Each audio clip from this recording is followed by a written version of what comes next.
Bonjour à tous, on se retrouve pour une nouvelle vidéo. On va parler d'un personnage lié à l'histoire d'Hennebont et il s'agit cette fois-ci d'Auguste de Laval, qui est né en 1875 et qui meurt à Hennebont en 1962. Auguste de Laval est un architecte qui, on va le voir, a une carrière extrêmement importante. Il n'est pas né à Hennebont, il est né à Nevers, donc en 1875.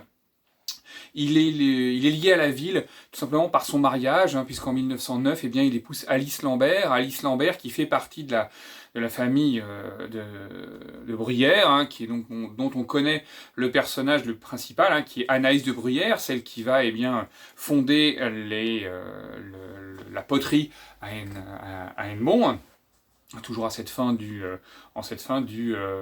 19e siècle.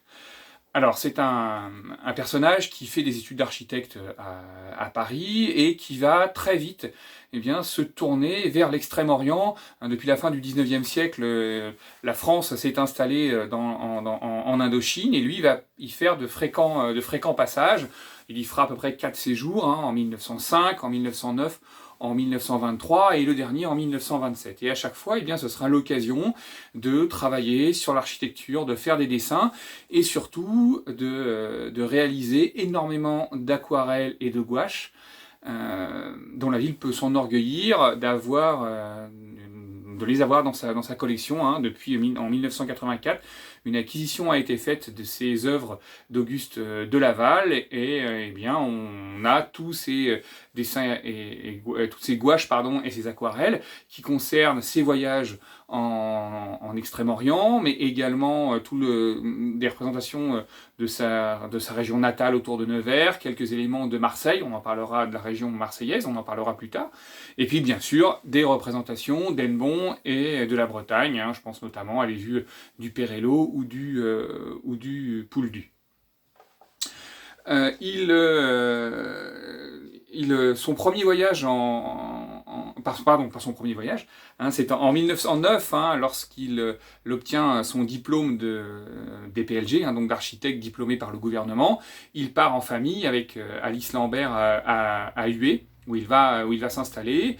Ensuite, il y retourne en 1922, et là, il y va pour préparer l'exposition coloniale de Marseille, pour laquelle il va réaliser un palais indochinois, notamment avec la construction et la conception de 45 pavillons, et une copie du bâtiment central d'Angkor Wat. Alors là, on a aussi la chance aux archives municipales de posséder un album de photos qui présente des photographies de cette exposition à Marseille, qui a quand même coûté 3 ans de travail. Il a supervisé une douzaine de dessinateurs. Donc on conserve des photographies de cette exposition à Marseille. Et pendant un temps, il s'est installé du côté en Provence, avec sa femme. Il a même dessiné à cette époque-là un portrait de Camille Saint-Saëns, le compositeur, à peine 15 jours, je crois, avant le décès de celui-ci. Il semblerait que sa femme Alice était musicienne et qu'ils auraient eu des liens avec le musicien. En 1923, il retourne en Indochine. Là, c'est pour préparer la grande exposition des arts décoratifs de Paris, qui aura lieu en 1925. C'est elle qui va donner naissance au terme art déco. On l'avait déjà évoqué lorsqu'on a évoqué l'architecture des arts décoratifs sur Hennebont. Je vous mettrai le lien pour la vidéo, pour ceux qui ne l'ont pas vu. Et là, il va réaliser le pavillon de la Cochinchine, donc un ensemble aussi où il montre de sa dextérité en matière de dessin pour évoquer ces colonies de l'Asie. Il repart en 1927, c'est son dernier voyage, où là il va œuvrer à énormément de constructions, notamment le lycée de Hanoï. Alors il avait déjà travaillé sur les plans en 1914, mais la guerre l'avait interrompu, et les travaux ne reprennent qu'en 1928. Il va également travailler pour plusieurs musées, le musée de la civilisation Cham, mais également le musée national d'histoire Ho Chi Minh Ville. Il va aussi travailler sur des temples, comme le temple du souvenir annamite. On a la chance d'avoir, je vous disais, dans cette collection de gouaches et d'aquarelles, des représentations de ces lieux, et qui sont aussi parfois hein, on a l'impression d'une extension de ces dessins de travail. Après presque 15 ans à naviguer entre la France et... enfin, presque 15 ans à travailler en Indochine, hein, et à passer évidemment de France à l'extrême-orient, eh bien il revient à Hennebont, hein, en 1934, il prend sa retraite et il va s'installer dans la maison qui lui appartient, qui est sur les quais. Alors aujourd'hui, c'est place Porte d'en Bas, à l'endroit où il y a à peu près le parking, hein. Vous aviez une série de maisons qui étaient ici, qui ont été détruites lors des bombardements, et c'est là où il va s'installer avec sa femme.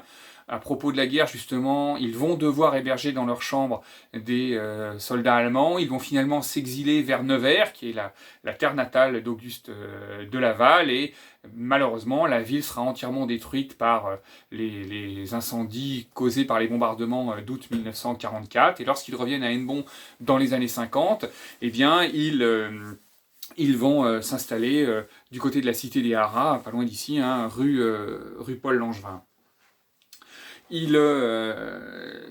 J'avais oublié de le préciser avant, mais pendant la guerre 1914, hein, il est affecté au 88e régiment de l'armée coloniale, qui est basé à Lorient. Parmi les autres anecdotes de son histoire, eh bien, il le rapporte lui-même, hein, dans le journal Ouest l'Éclair. Ils ont accueilli en vacances chez eux la future impératrice qui sera l'épouse de Bao Dai, hein, elle deviendra impératrice en 1934, et elle est venue chez eux, puisqu'ils connaissaient la famille, et on a eh bien, la relation de cette visite, et puis quelques photographies de la jeune femme dans le journal. Il meurt donc, on l'a vu, en 1962, il est enseveli dans le cimetière du centre, hein, dans la grande concession, la grande tombe, hein, de la famille Bruyère. Hein, donc voilà, donc c'était un peu rapide, parce que c'est un personnage évidemment extrêmement beaucoup plus complexe que cela. Si le sujet vous intéresse, je vous invite à aller regarder le livre qui a été fait par Jacques Guilchet, hein, l'ancien archiviste de la ville, où il revient sur la biographie d'Auguste de Laval, et puis il en profite effectivement pour nous présenter quelques-unes des photographies qui faisaient partie de la collection familiale. Donc ça nous permet d'avoir une vue aussi sur cette vue au sein quelle était cette vue dans le monde colonial du début du XXe siècle. J'essaie de vous chercher une vue d'Hennebont. Évidemment, je n'en trouve pas.